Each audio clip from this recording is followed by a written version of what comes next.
nine, eight, seven, six, five, four, three, two, one.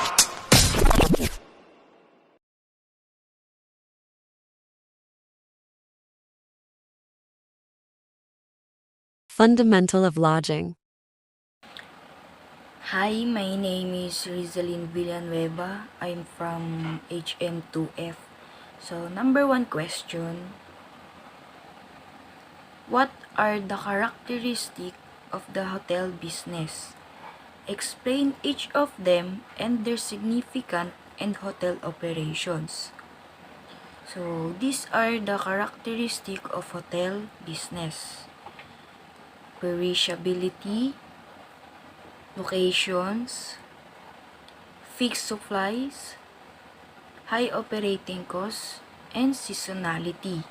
So, perishability means that if the room is unoccupied throughout the night, we will not earn the corresponding income.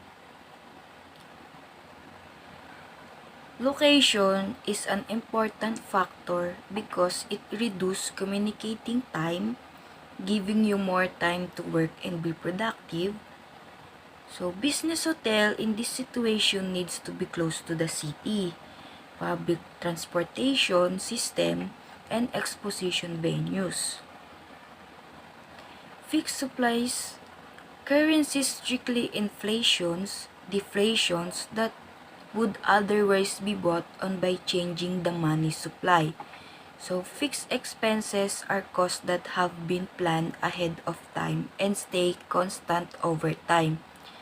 These overhead expenses are constant regardless of output or business performance.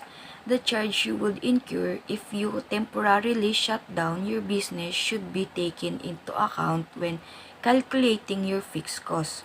Rent, insurance, and other overhead costs would still be your responsibility to cover. So, high operating costs, management may need to raise product price if operating costs get out of control in order to keep a profit. A business will take less money if its winning costs rise, although these costs may be less constant than non-operating expenses. Manufacturing costs and capital expenditures. Operating expenses frequently receive the most attention from a corporation. Seasonality is a property of time series and refers to cyclical, ordinarily predictable variation that take place throughout the years.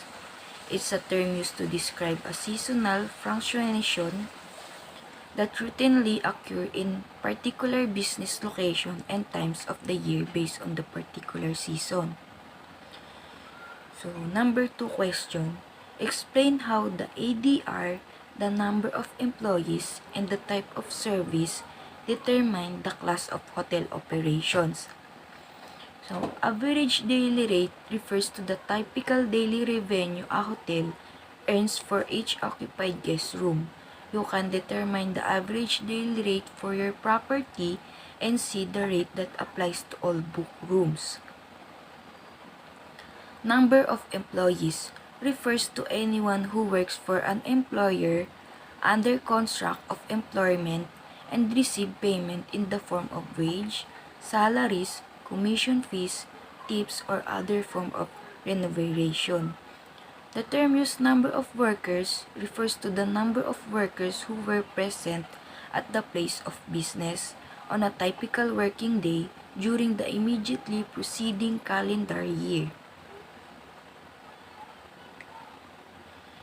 Types of service are those vital, separately identifiable, and tangible operations that serves customer needs.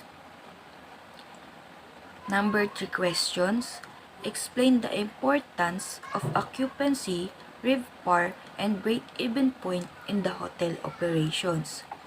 So, occupancy should be aware of occupancy rate since they can indicate the success or failure of a particular property. If a hotel, for instance, continually has poor occupancy rate, it may indicate that the establishment has seriously issues that make it unattractive to the general public. The facility occupancy rate can also used to assess how affected it is comparison to its rival or the effect of change in pricing or marketing tactics on its operations.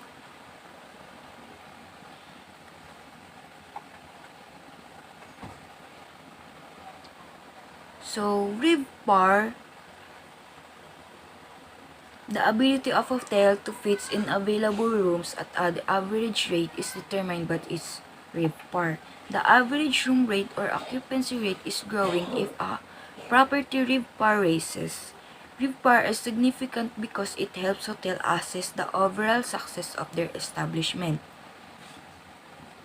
Break-even point is essential since it indicates the minimum level of sales needed to turn a profit. Knowing the break-even sharehold enables a business owner to make well-informed choices regarding prices, output levels, and other elements that affect the bottom line. Last question, number 4. What are some of the type of hotel differentiate one from the other? Commercial hotel, a temporary lodging facility that specializes in serving salespeople by providing room for the display sample. Commercial hotel, a temporary lodging facility that specializes in serving salespeople by providing room for the display of sample.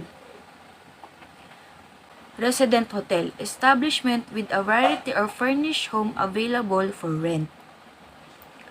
Resorts hotel, a full-service hotel that usually offer entertainment and recreation opportunities.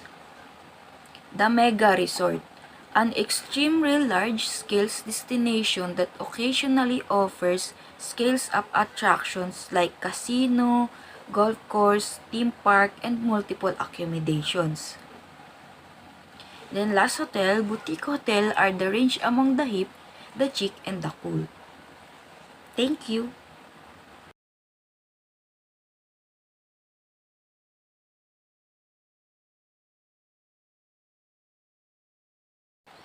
Again, this subject was Fundamental of Lodging.